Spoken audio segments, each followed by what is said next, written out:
রেদওয়ানের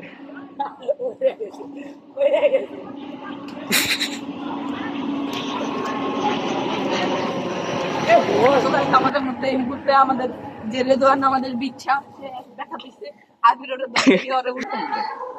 রক্তান খাইছে নাকি ওই যে পিছলা খায় দৌড় দিছে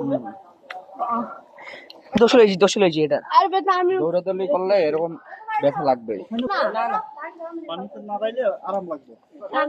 লাগবে হ্যাঁ যা ভাইটা নামো যাও পানিতে পা না ঠিক হয়ে যাবে। বসে থাকা যেতে হাত দিতে পারছো একটু বসো যে পাইতে না উপরে ওই তো মানে হাঁটিতে আঘাত লাগবে। পাটা নাড়াও না পয়সা পাটা এমনি এমনি নাড়াও আও উঠো এনে বসা পা নাড়াইতে থাকো